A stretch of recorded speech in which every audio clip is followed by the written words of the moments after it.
Hello friends, welcome to our YouTube channel BPSC Bihar. जैसा कि आप जानते हैं, हमारे चैनल पर 71st बीपीएससी प्रीलिम्स की सब्जेक्ट वाइज सोर्स ट्रेसिंग की सीरीज़ चल रही है और इसी सीरीज़ के अंदर हमने साइंस के क्वेश्चंस को और मॉडर्न हिस्ट्री के क्वेश्चंस को ट्रेस कर लिया है। अगर आपने ये वीडियो नहीं देखी तो प्लीज़ जाके देख लीजिएगा, आपको डिस्क्रिप्शन बॉक्स में लिंक मिल जाएगी। आज की इस वीडियो के अंदर हम ज्योग्राफी के क्वेश्चंस के सोर्सेज को ट्रेस करेंगे इन सोर्सेज में। तो चलिए बिना किसी देरी के वीडियो को शुरू करते हैं। हम जो बुक्स या सोर्सेज रेफ़र करने वाले हैं वो ये हैं, this are most popular ones. NCERT 6 से लेकर 12th की, 11th-12th की ज्योग्राफी की एनसीईआरटी और 6 से लेकर के 10th में भी जो बुक सोशल साइंस की है वो सोशल साइंस, और जहाँ से ज्योग्राफी का क्लासिफिकेशन शुरू है वहाँ से हमने ज्योग्राफी की बुक्स उठाई हैं। और ल्यूसेंस जी के इसका ज्योग्राफी का सेक्शन, और घटना चक्र की जनरल ज्योग्राफी करके जो बुक आती है 2024, मतलब जो कि लेटेस्ट एडिशन अवेलेबल था बिफोर द एग्ज़ाम, हमने वो वाला रेफ़र किया है यहाँ पर। फाइन, तो we will trace the questions. Total 15 सवाल थे, ठीक है। इस एग्ज़ाम के अंदर ज्योग्राफी के टोटल 15 सवाल थे और इन 15 सवालों को हम इन सोर्सेज में देखेंगे कि किस सोर्स से कितना बन रहा है, और वीडियो के अंत में जानने की कोशिश करेंगे कि क्या परफॉर्मेंस थी। चलिए देखते हैं पहला सवाल। The Maginot line exists between which countries? Maginot रेखा किन देशों के बीच विद्यमान है? तो ऑप्शन है यूएस, कनाडा एंड ऑल। मैं सारे ऑप्शंस नहीं पढ़ने वाले क्योंकि it will take a lot of time. France और जर्मनी के बीच के इंटरनेशनल लाइन को मैजनॉट लाइन कहा जाता है। यह है लूसेंट जी के, और इसके अंदर ये टेबल बना हुआ है जिसके अंदर आपको इंटरनेशनल बाउंड्री लाइंस मिल जाएंगी। मैजनॉट लाइन फ्रांस और जर्मनी के बीच में अच्छे से यहाँ पे दर्शाया हुआ है। ये क्वेश्चन लूसेंट जी के से बन जाता है। ये लाइन, ये वाली टेबल बहुत इंपॉर्टेंट है। इससे ये क्वेश्चंस पूछे जा चुके हैं, ठीक है। All these lines have been asked in multiple PCS exams, और यूपीएससी ने भी पूछा हुआ इन क्वेश्चंस को। तो ये वाला टेबल अगर आप नहीं पढ़ते हैं या पढ़े हैं तो इसको वेरी इंपॉर्टेंट मार्क कर लीजिएगा अपने लूसेंट में। ये क्वेश्चन यहाँ से बन रहा है। घटना चक्र देखते हैं। घटना चक्र में यू कैन सी, ये क्वेश्चन है, the boundary between India and Pakistan was demarcated by. अब आपको यहाँ पे पता तो है कि रेडक्लिफ लाइन है, लेकिन जो ऑप्शंस हैं इनके एक्सप्लेनेशन में आप देख सकते हैं Maginot line is between France and Germany explained है। एक और ऐसा ही क्वेश्चन है घटना चक्र में, अगेन मैच द फॉलोइंग वाला, और वहाँ से एक क्वेश्चन बन जाता है। तो ये क्वेश्चन आपका एनसीईआरटी की ज्योग्राफी से नहीं बना, बाकी लूसेंट जीके से बन रहा है और घटना चक्र से बन रहा है, ठीक है। एक्चुअली क्योंकि ये जो मैगिनॉट लाइन है ये 1929-30 के आसपास बनी थी, तो चांसेस है कि ज्योग्राफी में नहीं, ये वर्ल्ड हिस्ट्री का हिस्सा हो, लेकिन वर्ल्ड हिस्ट्री के एनसीईआरटी में ट्रेस करने के बाद we could not exactly find the line also, तो एनसीईआरटी से ये नहीं बन रहा है। इनफैक्ट हमने वर्ल्ड हिस्ट्री में इसको देखा भी, तो भी वहाँ पे बन नहीं रहा था। तो आप इसको एनसीईआरटी से नॉन सॉल्वेबल कर सकते हो। मोस्टली ये जीके का क्वेश्चन है। अगर आप लूसेंट वगैरह बचपन से पढ़ रहे हैं तो आपको ये क्वेश्चन पता होता है, आपके लिए बहुत बेसिक क्वेश्चन था। इसके अलावा अगला सवाल देखते हैं। जो स्ट्रेट ऑफ हॉर्मुज है, it connects which two water bodies? Hormuz जलदमरू मध्य किसको जोड़ता है? तो देखिए, ये 6 की एनसीईआरटी है मेरे पास। इसमें आप देख सकते हैं स्ट्रेट को एक्सप्लेन किया गया है। क्या है? एक नैरो पैसेज ऑफ वाटर है जो कि लार्ज वाटर बॉडीज़ को कनेक्ट करता है, जैसे कि सीज और ओशंस को। ये वाटर बॉडी है, ये बड़ा water body Bay of Bengal, this, and then you have Arabian Sea and Indian Ocean down to the south. तो इन दोनों को कनेक्ट करता हुआ पार्क स्ट्रेट है छोटा सा। तो स्ट्रेट क्या है? छोटा वाटर बॉडी जो कि बड़े दो वाटर बॉडीज को कनेक्ट करे। अब आपको ये कंसेप्ट एनसीईआरटी में मिल गया, लेकिन एनसीईआरटी में सारे के सारे स्ट्रेट्स जो हैं वो मेंशन्ड नहीं है। जिब्राल्टर स्ट्रेट हो, मलक्का स्ट्रेट हो, जो भी स्ट्रेट्स वगैरह हैं, इनफैक्ट जो क्वेश्चन में पूछा गया है हॉर्मुज स्ट्रेट, ये मेंशन नहीं है। Now it is your responsibility as an aspirant to crack the exam कि आप एक अच्छा सा एटलस उठाएंगे। कोई भी एटलस हो सकता है, ओरिएंट ब्लैक स्वॉन का होना चाहिए, या फिर ऑक्सफोर्ड ले लीजिए, कोई तीसरी कंपनी है, इट्स गुड, पर ये दोनों बहुत रिनाउंड हैं इसलिए मैं बता रही हूँ। उस एटलस में आप जाकर के स्ट्रेट्स को लोकेट करेंगे। You have to Google search the important straits. In fact आप स्ट्रेट्स करके PYQ करके सर्च कर लीजिए, आपको 5-7 सवाल आ जाएंगे। उन सवालों को आप देखिए, उनमें जो जो ऑप्शंस हैं, जो जो स्ट्रेट्स मेंशन है, उन स्ट्रेट्स को अपने एटलस में लोकेट करिए। तो इस एटलस में आप देख सकते हैं स्ट्रेट ऑफ हॉर्मुज यहाँ पे मेंशन्ड है, जो कि पर्शियन गल्फ और गल्फ ऑफ ओमान को जोड़ता है। अब ये question out of the blue नहीं आया है। इजराइल और ईरान के बीच में लड़ाई चल रही है। ये दोनों एक दूसरे के ऊपर बम गोले दाग रहे हैं, तो धमकियों का दौर चल रहा है। ईरान क्योंकि एक बहुत बड़ा ऑयल सप्लायर है, इसने धमकी दी कि वो जो क्रूड ऑयल सप्लाई है इसको ब्लॉक कर देगा from the straight of Hormuz. इसके ऊपर ये यहाँ पे ब्लॉक कर सकता है ऑफकोर्स, क्योंकि ओमान और ईरान के बीच के अंदर का ये लोकेशन बीच का लोकेशन है, तो ऑफकोर्स ये कंट्रोल कर सकता है। देयर आर चांसेस ऑफकोर्स, जो देश हैं उनका एक कंसेंसस रहता है, इंटरनेशनल बॉडीज़ बैठ के बात करती हैं about all of this, but क्योंकि थ्रेट आ रहा था, करंट अफेयर्स में ये बहुत कॉमन था, Iran Israel war was everywhere, तो ये एक इम्पॉर्टेंट कनेक्टिविटी रूट है for the crude oil supply. सारा का सारा तेल इन सारे ऑयल सप्लायर कंट्री से होकर के आता है, तो अगर यहाँ पे रोक लग जाएगी तो ये बहुत क्रिटिकल हो जाएगा, ठीक है, पूरी वर्ल्ड के लिए। तो ये वाला इशू इंपॉर्टेंट होने की वजह से straight of Hormuz was in news, and straight of Hormuz जब हेडलाइन बना रहा है तो आपकी रिस्पॉन्सिबिलिटी बनती है कि आप एटलस में उसको लोकेट करो, और ये क्वेश्चन वैसे बन सकता था। ऑल्दो एनसीईआरटी में ऐसा कुछ मैप नहीं दे रखा जिसमें स्ट्रेट ऑफ हॉर्मुज को लोकेट किया गया है, तो yes this is partially solvable और not solvable, but yes because it's an important choke point. यहाँ पर आप देख सकते हैं connectivity to the west Asia, ये इंश्योर करता है यहाँ से सारा इंडिया से लेकर के आपका हमारे एशियन कंट्रीज़ की जो कनेक्टिविटी है to the Arab world and all, ये स्ट्रेट ऑफ हॉर्मुज के थ्रू है। साथ में नीचे यहाँ पे बाबल मंदब है जो कि रेड सी और यहाँ पे कनेक्टिविटी है उसकी अरेबियन सी के थ्रू, तो आपको गल्फ ऑफ आदेन और रेड सी को कनेक्ट करता है, आपको ये भी देखना पड़ेगा। आगे मैं बताऊंगी जो वीडियोस आएंगे जिसमें हम ज्योग्राफी की प्रिपरेशन करेंगे, बट आज अभी सोर्स ट्रेसिंग में देखिए कि हॉर्मुज का स्ट्रेट है लूसेंट जी के अंदर ऐसे टेबल बना करके सारे स्ट्रेट्स को मेंशन किया गया है, गल्फ ऑफ पर्शिया और गल्फ ऑफ ओमान के बीच में है। ये क्वेश्चन लूसेंट जी के से सॉल्व हो रहा है, और कौन से दो देशों के बीच में वो भी यहाँ पे लिखा हुआ है। अगर आप घटना चक्र में देखने जाएंगे तो ये यहाँ से भी बन जाएगा, यूपीपीसीएस का PYQ दिया हुआ है जो पूछा हुआ है। इनफैक्ट और भी बहुत सारे एग्जाम्स में पूछा गया, लेकिन मैंने सारे के सारे यहाँ पे लगाए नहीं। ये क्वेश्चन काफ़ी बार आप पूछा हुआ है स्ट्रेट ऑफ हॉर्मुज, तो this is solvable from Lucent G K Ghatna Chakra and partially with your common sense, current affairs की अवेयरनेस एंड यू नो आपका एटलस का यूज़ करना with everything, with every geographical keyword that you see in your NCERT, आप atlas देखते तो ये question बना लेते। 5-7 हैं इंपॉर्टेंट, इनफैक्ट लूसेंट जी के अंदर जो भी आपको स्टेट्स दिए हुए हैं इनको जाकर के आप एटलस में लोकेट ही कर लेना, ठीक है। तो ये क्वेश्चन लूसेंट जी के और घटना चक्र से बन रहा है एज इट इज। अगला क्वेश्चन है ground zero, where is ground zero, कहाँ है लोकेटेड। तो देखिए ये न्यूयॉर्क में है, ठीक है। 9/11 में जो अलकायदा का अटैक हुआ था न्यूयॉर्क के वर्ल्ड ट्रेड सेंटर पे, जिसके अंदर 2,500 से 3,000 लोगों की जान गई थी, तो उस जगह को ग्राउंड जीरो कहते हैं। और समाचार में भी हमने बहुत कॉमनली सुना है कि जहाँ पे कोई हादसा होता है, कोई अटैक हो, तो उस स्पेस को ग्राउंड जीरो रेफर किया जाता है। उसके रेफरेंस में अब आपको संवाददाता संवाद देंगे या न्यूज़ सुनाएंगे।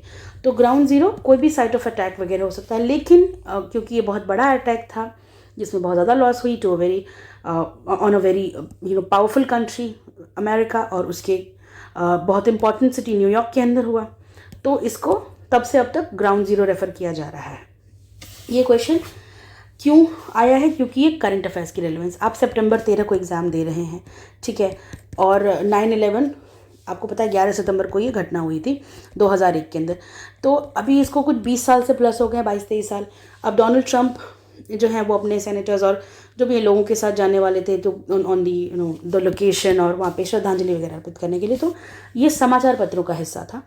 समाचार पत्रों का हिस्सा होने की वजह से ये क्वेश्चन यहाँ पे आया है। वैसे as it is ground zero New York है, ये एनसीईआरटी के अंदर तो मेंशन नहीं है, लेकिन आप इसको एलिमिनेशन से बना सकते हैं। कैसे, देखिए ये एनसीईआरटी है मेरे पास, 6th क्लास की एनसीईआरटी और 9th क्लास की। 6th क्लास की एनसीईआरटी में आप देख सकते हैं ग्रीनविच 0 डिग्री लॉन्गिट्यूड जो है वो ग्रीनविच से पार करता है, इसी को प्राइम मेरिडियन कहते हैं, 0 डिग्री लॉन्गिट्यूड को ही। तो ग्रीनविच जो है वो ग्राउंड जीरो नहीं है, दिस इज़ प्राइम मेरिडियन के पार होने का लोकेशन, जिसको 0 डिग्री लॉन्गिट्यूड कहते हैं। तो आप यहाँ से एलिमिनेट कर सकते हैं, क्योंकि कहीं भी आप पढ़िएगा तो रेफ़र नहीं किया गया कि ये ग्राउंड जीरो है, ठीक है। उसके बाद दूसरा ऑप्शन जो है उसमें इंदिरा पॉइंट के बारे में मेंशन है। तो southern most point of Indian union is Indira point, और ये सबमर्ज्ड है, पानी के अंदर सुनामी में डूब गया था, ठीक है। ये रहा इंदिरा पॉइंट। तो इंदिरा पॉइंट जो है इंडिया का सदर्न मोस्ट पार्ट है। क्या ये 0 डिग्री लैटिट्यूड के आसपास है या लॉन्गिट्यूड के आसपास है? तो अगर आप इंडिया का लोकेशन पढ़ते हैं 10th क्लास की एनसीईआरटी, 9th क्लास की एनसीईआरटी के फर्स्ट चैप्टर में आपको लोकेशन मिल जाएगा। आपको आपके लैटिट्यूडिनल और लॉन्गिट्यूडिनल वो एक्सटेंट्स दिए हुए हैं। 8 डिग्री 4 मिनट नॉर्थ से तो हमारा शुरू होता है मेनलैंड का लैटिट्यूड, और अगर हम आइलैंड्स को देखें तो 6 डिग्री 4 मिनट से शुरू हो रहा है। तो we do not have anything to do with the 0 degree latitude, neither do we have anything to do with the 0 degree prime meridian, क्योंकि हमारा standard mean time 82.5 degree east है। तो अगर आप यहाँ देखो भी तो दिस इज़ नोवेयर, ये 36-37 है, 68 है, दिस 68 एंड 97. सो लैटिट्यूडनली लॉन्गिट्यूडनली हमारे पास 0 डिग्री न लैटिट्यूड लाई करता है न लॉन्गिट्यूड लाई करता है. अब श्रीहरिकोटा को ग्राउंड ज़ीरो, सॉरी श्रीहरिकोटा इसको इंदिरा पॉइंट को ग्राउंड ज़ीरो कहते हैं. ये मेंशनड नहीं है किसी भी एनसीईआरटी के अंदर, but yes you could eliminate it क्योंकि ये रिलेटेड भी नहीं है. और यहाँ पे ऐसा कुछ, सॉरी इंदिरा पॉइंट पे ऐसा कुछ हुआ भी नहीं है जिसको हम ग्राउंड ज़ीरो कहेंगे. तो यहाँ से ये हट जाता है. साथ में श्रीहरिकोटा ये ऑफकोर्स लॉन्च पैड है आंध्र प्रदेश में. इधर इसको भी ग्राउंड ज़ीरो नहीं कहते हैं. अगर आप PYQ देखिए, ये देखिए 65th BPSC का क्वेश्चन है. चंद्रयान के लॉन्च के बाद पूछा गया था कि कहाँ से लॉन्च किया गया. चंद्रयान 2 को, 3 को भी इसे लॉन्च किया गया. ठीक है, तो श्रीहरिकोटा इज़ इम्पॉर्टेंट. अगर आपको पहले पूछा गया है क्वेश्चन तो आपको इसके ऊपर ठीक ठाक पता होना चाहिए. ठीक है, कि कौन सा स्पेस सेंटर है, सतीश धवन स्पेस सेंटर है. अच्छा, इसकी लोकेशन मैप में क्या है, उससे रिलेटेड कोई फैक्ट है क्या, ताकि आप एलिमिनेट कर सको क्वेश्चंस को. सो PYQ बेस्ड ये क्वेश्चन बन जाता. वैसे डायरेक्टली आपको लूसेंट जीके से डायरेक्टली नहीं बनना. अगेन जो मैंने एनसीईआरटी में दिखाया कि ग्रीनविच 0 डिग्री लॉन्गिट्यूड होता है, ग्राउंड ज़ीरो नहीं कहते उसको. साथ में श्रीहरिकोटा के बारे में कि आंध्र प्रदेश के अंदर ये लॉन्च पैड है. इतनी सारी लॉन्चिंग्स यहाँ से हो रही हैं, बस लॉन्चिंग रिलेटेड इन्फॉर्मेशन है और उसको ग्राउंड ज़ीरो नहीं कहते, उसको पॉइंट ज़ीरो कहते हैं. ठीक है, जहाँ से लॉन्च होता है कोई भी रॉकेट का या किसी भी स्पेस शिप का, तो उसको पॉइंट ज़ीरो कहा जाता है, not ground zero. So this way ये वाला क्वेश्चन भी है. इसका जो श्रीहरिकोटा वाला ऑप्शन भी एलिमिनेट हो गया, इंदिरा पॉइंट भी एलिमिनेट हो गया, ग्रीनविच भी एलिमिनेट हो गया. सो New York of course. And newspapers पढ़ते तो पता था. फाइन, डायरेक्टली सॉल्वेबल नहीं है ये किसी भी सोर्स से. I am not giving a point two any of the sources here. ठीक है, बट कैसे हो सकता था, बस ये बताया मैंने अभी. अच्छा, देखते हैं अगले सवाल को कि which of the following isthmuses have been known as the devil's neck. इनमें से कौन सा स्थल डमरू मध्य है जो कि डेविल्स नेक के नाम से जाना जाता है. ये isthmus ऑफ क्रा है. ठीक है, और क्रा isthmus पे क्वेश्चन अगेन ये बना क्योंकि it was in news. Current affairs is a very important factor. जैसी बात आ जाती है, ठीक है, तो आपको थोड़ा ध्यान रखना होता है कि जब भी आप करंट अफेयर्स पढ़ो तो उसके साथ आप एटलस लेके बैठ जाइएगा. 1-2 दिन में या महीने का भी पढ़ते हैं तो. अब आप देखिए, क्रास isthmus जो है ये थाईलैंड और ये मलय पेनिनसुला को कनेक्ट करने वाला एक छोटा सा लैंड का पीस है. इसकी सिर्फ 44 किलोमीटर की विड्थ है. अब क्या हो रहा है ना, स्ट्रेट ऑफ मलक्का अक्सर चर्चा में रहता है. क्यों? क्योंकि ये पूरे के पूरे आपके एशिया को इधर कनेक्ट कर रहा है पैसिफिक से. इंडियन ओशन से पैसिफिक ओशन में कनेक्ट होने का ये एक इम्पॉर्टेंट चोक पॉइंट है. अब चाइना की प्रेजेंस यहाँ पे स्ट्रांग होने की वजह से इसमें रिस्क है कि अगर मलक्का स्ट्रेट को कंट्रोल कर लिया चाइना ने तो हमारी मूवमेंट और भी दूसरे देश जिनकी बनती नहीं है या और भी मे बी प्राइजेस को लेकर के इश्यूज रह सकते हैं. तो ये कमांड या कंट्रोल अगर हो जाता है, ये चोक पॉइंट अगर कंट्रोल हो जाता है तो बहुत महंगा पड़ेगा. Global trade and supply chain disturb हो सकती है. तो यहाँ पर क्रा isthmus में एक तरह से कनेक्शन करने के लिए इसको काट करके यहाँ पर एक वाटर बॉडी बनाई जाने वाली है जिससे अंडमान सी और गल्फ ऑफ थाईलैंड को कनेक्ट करेंगे. इसको डेविल्स नेक कहते हैं क्योंकि इसको यहाँ पे रास्ता बना बड़ा मुश्किल हो रहा है. यहाँ का टेरेन और ज्योग्राफी इतनी मुश्किल है कि इसको ख़त्म करके यहाँ से एक चैनल, जैसे कि पनामा कनाल बनाई थी, बस यहाँ पे एक कनाल बना सकते हैं. ठीक है, तो पनामा कनाल या सुएज कनाल इस जैसा कुछ सोच रहे हैं. लेकिन ये करने के लिए क्योंकि इसकी ज्योग्राफी बहुत टफ होने की वजह से इसको डिमोलिश करना, तोड़ना, यहाँ पे काम कर पाना मुश्किल हो रहा है. The toughness gives the name devil's neck. ठीक है, और हर बार जब कुछ, आप देखिए न्यूज़ के अंदर था, ये क्वेश्चन न्यूज़ से ही आया है. तो न्यूज़पेपर अगर आप पढ़ते, economic times, the Hindu, Indian express etcetera, Thailand में जो क्रा लैंड ब्रिज है ये इकोनॉमिक कॉरिडोर हो जाएगी जो कि लिंक करेगी इसको. ये प्रपोज्ड है कब से प्रोजेक्ट, लेकिन इसके ऊपर काम नहीं हो पा रहा, ये कंप्लीट नहीं हो पा रहा because of the difficult geography. इस पर काम कर पाना मुश्किल हो रहा है. तो ये समय समय पर देख सकते हैं, ये अक्टूबर 2025 में न्यूज़ में था. तो क्रा isthmus इज़ योर रिस्पॉन्सिबिलिटी. और अगर आपने यहाँ पे isthmuses देखें 6th क्लास की एनसीईआरटी अगेन, तो you have to locate the important isthmuses. आप ये isthmus कीवर्ड को टाइप करेंगे गूगल के ऊपर, ठीक है, और PYQs लिखेंगे और जो भी एग्ज़ाम दे रहे हैं वो लिख सकते हैं. When you give this keyword आपको एक लिस्ट आ जाएगी, आपको 10-12 सवाल आ जाएंगे जिनमें ऑप्शंस रहेंगे अलग अलग इस्तेमस के ना। अगर आपको 3-4 इस्तेमस दिए हुए हैं, जैसे यहाँ पे क्रा इस्तेमस दिया हुआ था, तो इट इज़ योर रिस्पॉन्सिबिलिटी कि आप इसको यहाँ पे लोकेट करें। इस्तेमस ऑफ पनामा दिया होता है, ठीक है, तो आपको वो सब खुद देखना है। जैसे कि यहाँ पे देखिए इस्तेमस ऑफ पनामा दिया हुआ है, ये क्रा इस्तेमस है, अपने एटलीस्ट क्या कर अंदर जाकर के आप इसको लोकेट करते हैं। दिस क्वेश्चन इज सॉल्वेबल क्योंकि मलाक्का स्ट्रेट के बहुत पास है, न्यूज़ के अंदर है, इस वजह से। अदरवाइज़ ये क्वेश्चन न लूसेंट जीके से सॉल्व हो रहा है, न एनसीईआरटी से स्ट्रेट अवे सॉल्व हो रहा है, और ना ही घटना चक्र से सॉल्व हो रहा है। So that is again current affair oriented geography. Moving on, this one, next question, ladang refers to, ladang संदर्भित करता है। So this is shifting cultivation, ये नाम है, ठीक है। शिफ्टिंग कल्टिवेशन का नाम अलग अलग जगह पे अलग अलग नामों से, लोकल नामों से जाना जाता है। तो ये देखिए again we have NCERT and this is of 8th class, ठीक है। और यहाँ पर पूरा शिफ्टिंग कल्टिवेशन को डिफाइन किया हुआ है, स्लैश एंड बर्न भी बोलते हैं। किन किन जगहों पे किन किन नाम से जाना जाता है।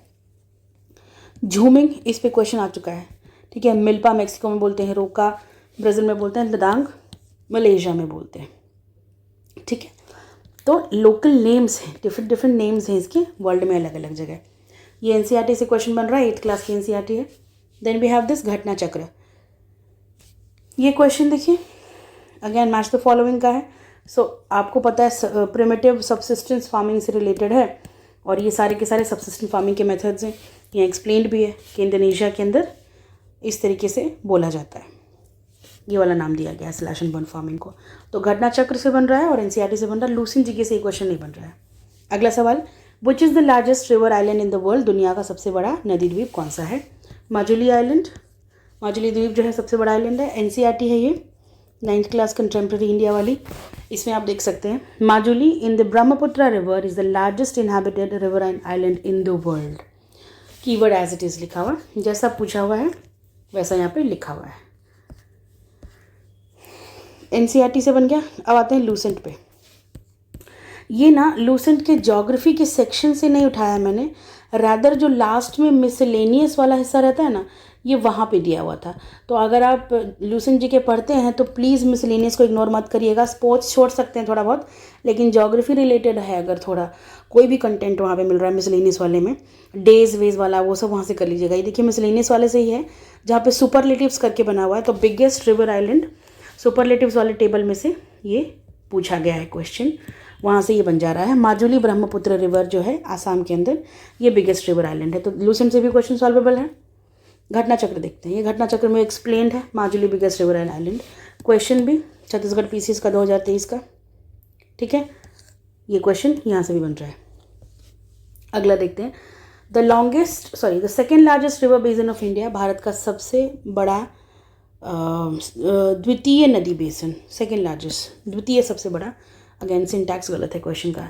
तो ये गोदावरी रिवर है सेकेंड लार्जेस्ट, क्योंकि सबसे बड़ी तो गंगा है, और गंगा के बाद भारत के अंदर ऑल दो ब्रह्मपुत्र इन दस बहुत बड़ी रिवर्स हैं, बट इंडिया के अंदर जो उनका बेसिन है वो इससे छोटा है, ठीक है।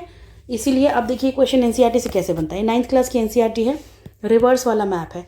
गंगा देख रहे हैं आप, अच्छी खासी लंबी, और जो ऑप्शन बाकी दिए हैं, this is Mahanadi, Narmada, Godavari and Kaveri. तो अगर आप बाकी ऑप्शंस को देखेंगे, दिस इज़ नर्मदा, ये छोटी सी रिवर है, देन गोदावरी, कावेरी, महानदी। तो comparison wise also when you look at this, आप इमेज से ही कंपेयर कर सकते हो, बट वो सही तरीका नहीं है। गोदावरी बेसिन के बारे में एक्सप्लेन्ड है कि लार्जेस्ट पेनिनसुलर रिवर है और इसकी लेंथ दे रखी है, ठीक है। तो आप देखो कि 1 सेकेंड, इसकी लेंथ दे रखी है, महानदी की भी लेंथ दे रखी है, कावेरी, नर्मदा, सब रिवर्स की लेंथ दी हुई है इसी वाले ड्रेनेज वाले चैप्टर में। जो भी ऑप्शंस आपको दिए उन सभी की व्हेन यू कंपेयर 860, ठीक है, 1400 इसकी लेंथ है, और उसके बाद महानदी की 860 है, देन कावेरी की 770 है, 760 है, इतनी ही 750 800 के आसपास। इधर नर्मदा की भी है 800 850 के आसपास ही है, एंड देन गंगा की देखो 2500 किलोमीटर की length. So this difference itself आप यहाँ से एनसीईआरटी की हेल्प से एक क्वेश्चन बना सकते हैं कि गोदावरी जो है सेकेंड लार्जेस्ट रिवर, इसको दक्षिण की गंगा भी कहते हैं, दक्षिण गंगा नाम यहाँ पे मेंशन्ड है। तो क्यों? क्योंकि इंडिया की लॉन्गेस्ट रिवर गंगा है, तो साउथ की लॉन्गेस्ट जो है उसको दक्षिण गंगा कहते हैं, इस वजह से ये सेकेंड लार्जेस्ट हो जाती है। ऑल्दो ऐसा कीवर्ड नहीं मेंशन है कहीं पे सेकेंड लॉन्गेस्ट, बट हाँ आप इसको एलिमिनेट कर सकते थे इन सारे ऑप्शंस को, इनके लेंथ को कंपेयर करके। फाइन, अगला सोर्स देखते हैं। ये Lucent GK, again Lucent GK में भी इस तरह से पूरा एक्सप्लेन्ड है। नेक्स्ट वाले पेज में नर्मदा के ऊपर भी है, तो महानदी की लेंथ और कैचमेंट एरिया देख लो, फिर और गोदावरी का देख लीजिए, and then you compare with all, you will get to know कि सबसे बड़ी जो है गोदावरी है अपार्ट फ्रॉम गंगा। फाइन, अब घटना चक्र देखिए, इसमें second largest river basin of India जो है गोदावरी बेसिन मेंशनड है।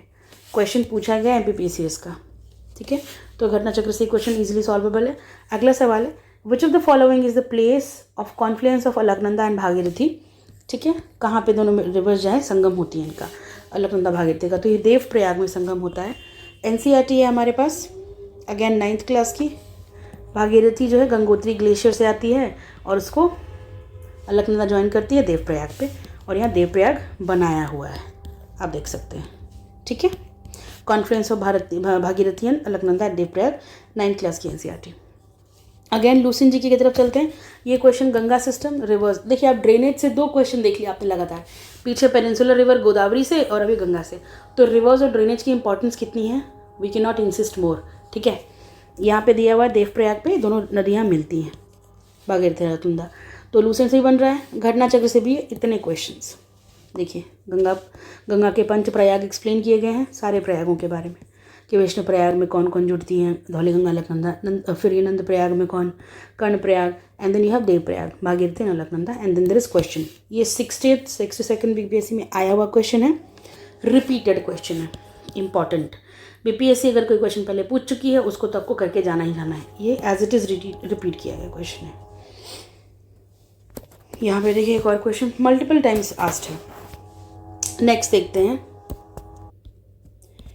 The 2 volcanic islands in the Indian territory are, भारतीय क्षेत्र में 2 ज्वालामुखी द्वीप हैं। तो आप ज्वालामुखी द्वीप देखिए ऑप्शंस यहाँ पे, ठीक है, ये नारकोंडम आइलैंड और बैरन आइलैंड्स हैं, जो कि सबसे ज़्यादा वोल्केनिक आइलैंड्स हैं, मतलब जो कि 2 ओनली वोल्केनिक आइलैंड्स हैं, ज़्यादा नहीं, भारत में हैं ये दोनों। तो हम NCERT अगर देखें, 1 सेकेंड, तो दिस इज 10th क्लास की NCERT। India's only active volcano is found on Barren Island in Andaman and Nicobar island group of islands, ठीक है, तो बैरन आइलैंड में मिलता है and UC Barren Island. But आपको ना 2 ऑप्शंस हो जाते हैं बैरन आइलैंड के साथ, कि हमको इतना तो पता है कि बैरन है। नारकोंडम आइलैंड का नाम एज इट इज़ ना मेंशन नहीं मिला किसी ज्योग्राफी की NCERT में, लेकिन आप देख सकते हैं जब लक्षद्वीप को बताया गया है देन दे हैव टोल्ड कि ये ना स्मॉल कोरल आइलैंड्स हैं, और कावारत्ती जो है ये भी लक्षद्वीप का हिस्सा, उसका एडमिनिस्ट्रेटिव कैपिटल है, तो ये भी कोरल आइलैंड हुई। तो कोरल आइलैंड जो है वो वोल्केनिक नहीं होती, आप आइलैंड्स पढ़ेंगे तो उनके कोरल और वोल्केनिक नेचर के बारे में समझ जाएंगे। तो लक्षद्वीप के जो आइलैंड्स हैं यानी कि कावारत्ती, ये तो एलिमिनेट हो गया, तो आप इन दोनों ऑप्शंस को बॉइल डाउन करके यहाँ पे आ जाएंगे, पम्बन और बैरन है या नारकोंडम एंड बैरन है। तो अगर आप करंट अफेयर्स पढ़ें, आपको पम्बन ब्रिज पता होगा, हमारे प्राइम मिनिस्टर ने इसको इनॉग्रेट किया था और ये इतना इम्पॉर्टेंट है। तो पम्बन जो है ये रामेश्वरम का दूसरा नाम भी है, रामेश्वरम को पम्बन भी कहते हैं, और ये जो ब्रिज बना उसका नाम है पम्बन ब्रिज। तो पम्बन जो है it's not volcanic, if it was, वहाँ पे ब्रिज नहीं बनता, वहाँ पे कनेक्टिविटी नहीं होती इतनी, है ना, फिर तो वो एक टूरिस्ट स्पॉट होता है जिस पे कुछ इक्के दुक्के लोग जाते हैं। तो अगर आपकी ठीक ठाक कनेक्टिविटी है और वोल्केनिज्म है तो this was not would have been in news. तो आपको पम्बन के बारे में आइडिया होना चाहिए था, ठीक है, और ये यहाँ से एलिमिनेट हो जाता है, and then you have Narcondam and barren island. तो आप NCERTs coupled with current affairs की knowledge you can solve this, but not directly, ठीक है, आप ऐसे अकेले नहीं सॉल्व कर सकते। सिमिलरली लूसेंट जीके के अंदर देखते हैं, लूसेंट जीके से ये क्वेश्चन पूरा सॉल्व हो रहा है। Classification on the basis of periodicity of elimination, आपको वोल्केनोस पढ़ना है, वहाँ पे देखिए मेंशन है कि barren island of Andaman and Nicobar island जो है एक्टिव वोल्केनो है, ठीक है, यहाँ पे only active volcano of continent and active volcano यहाँ पे मेंशन है इंडिया के अंदर कौन सा है। फिर आप आ जाते हो डोरमेंट, नेक्स्ट टॉपिक है डोरमेंट वोल्केनोस। इसमें आप देखिए यहाँ पे मेंशन है कि Narcondam island which is now believe to be active after December tsunami जो आया था 2004 में, तो ये भी पहले जो था एक तरह से एक्टिव था, लेकिन अभी 2004 से ये एक बार भी इसके अंदर कोई वोल्केनो नहीं एरप्ट हुआ है, तो इसको हम डॉर्मेंट मान रहे हैं, सुप्त बोलते हैं हिंदी में, ठीक है। तो ये डॉर्मेंट हो रखा है, लेकिन ये एक समय पे एक्टिव था। तो बैरन अभी भी एक्टिव है, ये अभी एक्टिव नहीं है, लेकिन एक समय पे था। तो Lucent GK covers this, but क्योंकि एनसीईआरटी ने सिर्फ इसी को मेंशन किया है, तो एनसीईआरटी से ये पार्शली सॉल्वेबल है। लूसेंट जीके से आप दोनों को, बैरन और नारकोंडम को, टिक कर सकते थे। फिर आते हो टू आवर घटना चक्र। घटना चक्र में दोनों ही मेंशनड है, बैरन आइलैंड के बारे में भी मेंशन है और नारकोंडम आइलैंड के बारे में भी, कि अभी ये डॉर्मेंट हो गया है। तो ये क्वेश्चन इससे भी बन जा रहा है। अगला सवाल, इंडिया में, in India the temperate forest research centre is in which city? Bharat में समशीतोष्ण वन अनुसंधान केंद्र किस शहर में है? तो ये शिमला के अंदर लोकेटेड है, लेकिन ये क्वेश्चन ना हमको लूसेंट जीके में मिला, क्योंकि लूसेंट से एक्सपेक्टेशन थी कि बहुत सारे टेबल्स हैं, सारे रिसर्च सेंटर्स का उसमें नाम रहता है, but temperate forest research centre तो नहीं मिला। ना ही ये हमको एनसीईआरटीज़ के अंदर मिलता है ये क्वेश्चन। ये देखिए, थोड़ा सा करिकुलम भी चेंज होने की वजह से देयर कुड बी रीज़न कि अब ये सब हटा दिया गया है। बट घटना चक्र में आप देखिए IAS 1998 का क्वेश्चन है, और यहाँ पर टेम्परेट फॉरेस्ट रिसर्च सेंटर के बारे में मेंशन है कि शिमला में था, शिमला में लोकेटेड है, ठीक है। तो ये क्वेश्चन सिर्फ घटना चक्र से बन रहा है और किसी सोर्स से नहीं बन रहा। अगला सवाल है, Kanha national park is established in? तो ये कहाँ स्थित है कान्हा नेशनल पार्क? ये मध्य प्रदेश में। अगर आपने इनक्रेडिबल इंडिया का ऐड देखा होगा तो उसमें ये इसकी चर्चा होती है। कान्हा में 12 सिंह है, मतलब वो जो एंटलर डियर होते हैं, 12 सिंघा के बारे में बताया जाता है। तो बहुत फेमस है कान्हा का 12 सिंघा, और ये MP के बारे में ही ऐड था, MP टूरिज्म का ऐड था, ठीक है। ये है NCERT and this is of class 9th class की NCERT के अंदर ये वाइल्ड लाइफ रिजर्व्स बना हुआ कान्हा के बारे में आप देख सकते हैं, यहाँ पे मेंशन है, and this is the location. तो ये MP में, यहाँ से आप बना सकते हो। This question is solvable. और अगर आप इसको फिर अपने एटलस में देखेंगे तो देखिए, एटलस मैंने बताया कि अगर आप कोई भी चीज़ पढ़ रहे हो, इट्स योर रिस्पॉन्सिबिलिटी कि आप जाके एटलस में देखें। तो यहाँ पर कान्हा मध्य प्रदेश टेबल बनाया हुआ है बढ़िया से, साथ में you can locate here also, है ना, कान्हा नेशनल पार्क। और जब आप प्रोजेक्ट टाइगर वगैरह पढ़ते हैं तो आपको MP, गुजरात, जो जो इम्पॉर्टेंट जगह है जहाँ जहाँ पर टाइगर्स की प्रेजेंस है, उनके नेशनल पार्क्स को आपको देखना पड़ेगा। और वो आप NCERT पढ़ने के बाद यहाँ पर आएंगे और यहाँ पर से छाटेंगे कि आपको कौन कौन से के नाम याद रखने, कौन कौन से के नहीं रखने, ठीक है। तो ये क्वेश्चन NCERT से बन जाएगा, फाइन। उसके बाद अब देखिए, ये हो गया हमारा लूसेंट जीके। टेबल बनी हुई है नेशनल पार्क और वाइल्ड लाइफ सेंचुरी की। वहाँ पे ये मांडला और बालाघाट में लोकेटेड है, 2 डिस्ट्रिक्ट के अंदर एक्सटेंड करता है, इतना बड़ा है ये MP के अंदर, ठीक है। कौन कौन से जानवर हैं कान्हा नेशनल पार्क में? टाइगर, पेंटलर, एंटलोप, बारहसिंगा एट्सेट्रा। ये आ गए हम घटना चक्र। घटना चक्र से भी ये major tourism centre of Madhya Pradesh.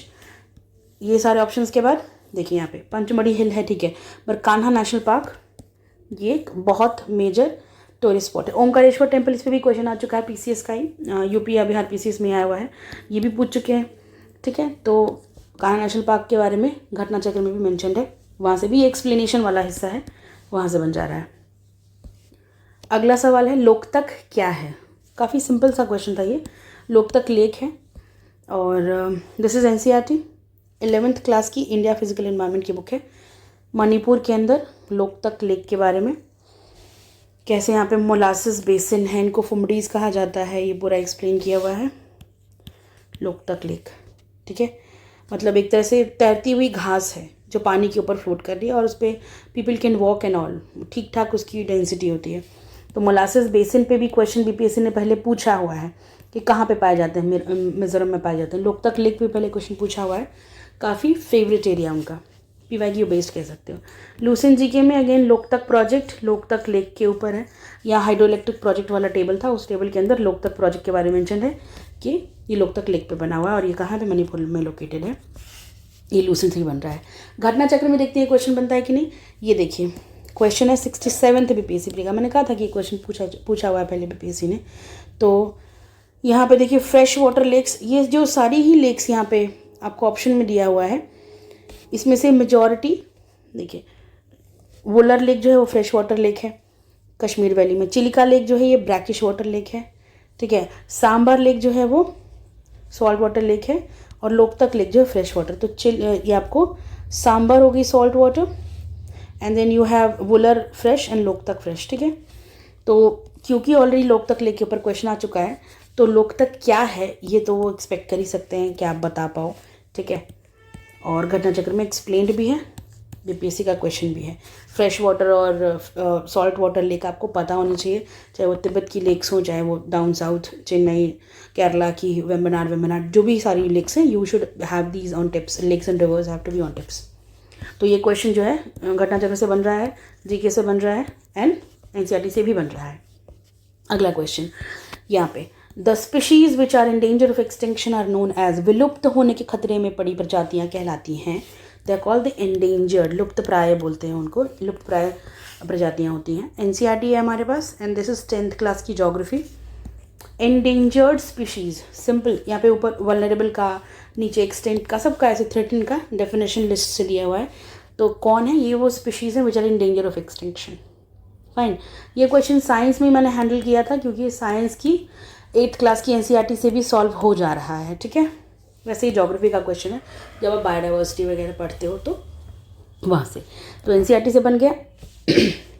बाकी लूसेंट जीके में इसके बारे में मेंशन नहीं है, एज इन डेफिनेशन मेंशन नहीं है कि किसको बोलेंगे एंडेंजर्ड, किसको बोलेंगे वल्नरेबल, किसको बोलेंगे एक्सटिंक्ट। नहीं, घटना चक्र में इसको एज इन डेफिनेशन इसकी मेंशनड नहीं है। Fine, so this is how the question is. And next, moving on to next question, कि which of the following is a kharif crop, निम्नलिखित में से कौन सी खरीफ फसल है। तो यहाँ पे ऑप्शन देखिए, शुगर केन, बार्ली, ग्राम, वीट, तो ये तीनों तो रबी है, ये हो गया खरीफ। आप एलिमिनेट कर सकते थे। अभी एनसीईआरटी है हमारे पास, 10th क्लास की ज्योग्राफी की एनसीईआरटी। अगैन यहाँ पे एग्रीकल्चर का चैप्टर है, और रबी क्रॉप्स में आप देखते हैं वीट, बार्ली, ग्राम। तो ये जो 3 ऑप्शंस आपको दिए हुए हैं, वीट, बार्ली, ग्राम रबी में हो गए, तो हट गए, शुगर केन सिलेक्ट। अब खरीफ क्रॉप्स पढ़ेंगे तो उसी में आगे जा कर के ग्रेन्स के अलावा जो भी क्रॉप्स एक्सप्लेन किया गया उसमें देखिए, खरीफ जो है वो हॉट और ह्यूमिड क्लाइमेट में, तो रबी के टाइम पे तो ठंड रहती है, ठीक है, इसलिए खरीफ क्रॉप है, क्योंकि हॉट और ह्यूमिड क्लाइमेट में उगता है, ठीक है। एनसीईआरटी से बन रहा है। लूसेंट जी के आगे, लूसेंट में 3 क्रॉपिंग सीजन्स एक्सप्लेन्ड है, वीट, बार्ली, पल्सेस, रबी में यहाँ मेंशनड। खरीफ में ऑल्दो आप देख सकते हैं शुगर केन मेंशन नहीं है, शुगर केन मेंशनड नहीं है, इस वजह से हम एलिमिनेशन से लूसेंट से क्वेश्चन बना सकते हैं। वीट, बार्ली, पल्स को एलिमिनेट कर लेंगे तो बचेगा क्या, शुगर केन, है ना, ये तो एलिमिनेट हो गया, तो ये क्वेश्चन एलिमिनेशन से बन रहा है। अगला घटना चक्र, घटना चक्र में खरीफ क्रॉप्स में शुगर केन मेंशनड है, मेजर खरीफ क्रॉप्स के लिस्ट के अंदर देख सकते हैं। बाकी ये तो this question is solvable from all the sources. अगला सवाल, and this is the last question, ozone day is celebrated on, ozone दिवस कब मनाया जाता है। तो ये 16 सितंबर को मनाया जाता है, ठीक है।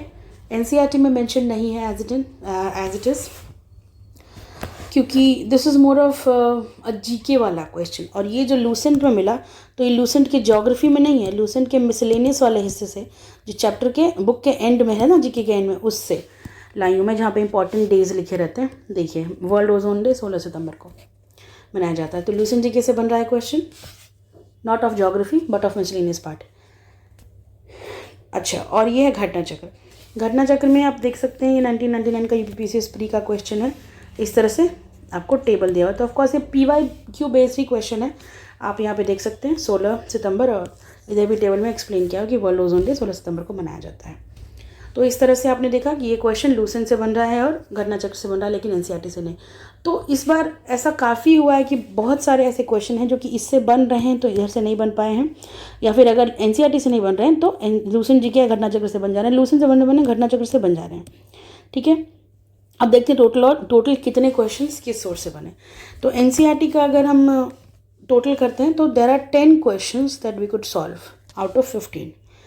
लूसेंट जीके से भी 10 ही सवाल बने, लेकिन वो सेम नहीं है, मतलब वो एग्जैक्ट क्वेश्चन जो कि एनसीईआरटी से बने वही वाले क्वेश्चन लूसेंट से नहीं बने, डिफरेंट वंस जो नहीं एनसीईआरटी से बन पाए। जैसे कि शुरुआत वाला स्ट्रेट ऑफ हॉर्मुज वाला क्वेश्चन ये बन जा रहा है, मेंशन द टेबल में बढ़िया से। मैगिनॉट लाइन कहाँ है, ये भी बन जा रहा है टेबल में। तो अगर आप कॉम्प्लीमेंट कर रहे हैं एनसीईआरटी को लूसेंट जीके के साथ, गो अहेड, बहुत अच्छा कर रहे हैं। सिमिलरली जैसे मैंने 10 सवाल इससे बन रहे हैं, 10 सवाल इससे बन रहे हैं, घटना चक्र से 11 सवाल बन रहे हैं, तो थोड़ा सा ज़्यादा इसका तो वेटेज हो गया यहाँ पे। जनरल ज्योग्राफी, घटना चक्र, जो पूर्वावलोकन है उससे। अभी 11 क्वेश्चंस में से अच्छी बात यह है कि जो क्वेश्चन एनसीईआरटी से नहीं बन रहे हैं वही घटना चक्र से बन रहे हैं। तो अगर आप एनसीईआरटी और घटना चक्र को भी साथ लेकर चल रहे हैं, कॉम्बिनेशन में चल रहे हैं, तो आप ठीक ठाक 90% क्वेश्चंस बना लीजिएगा ज्योग्राफी के, ठीक है। तो अगेन मैं वही एग्जांपल देना चाहूँगी, जो इस्थमसिस वगैरह के ऊपर क्वेश्चन है, आपका स्ट्रेट्स वगैरह पे क्वेश्चन है, उन सबको इसमें डिस्कस किया हुआ है, लेकिन एनसीईआरटी ने उनको बस डिफाइन करके छोड़ा हुआ, एक एक पर्टिकुलर स्ट्रेट को, इस्थमस को या जोग्राफिकल स्ट्रक्चर या फीचर को डिस्कस नहीं किया हुआ। वो आपको उसके लिए इसके साथ आप एटलस को कपल करिए, वो आपको करना पड़ेगा।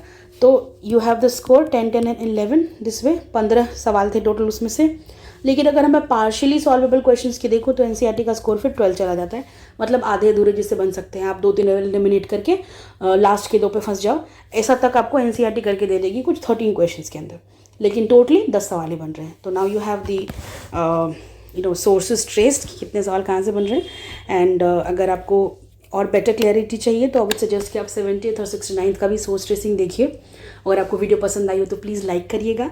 जो भी आपको सुझाव देने हो, कोई रिक्वेस्ट हो, तो please comment down below. It feels really great when you guys comment, and please keep supporting us. Share it with those who are giving the 72nd BPSC prelims examination, या जो भी एईडीओ के लिए अपेयर कर रहे हैं, बीएसएससी सीजीएल के लिए अपेयर कर रहे हैं।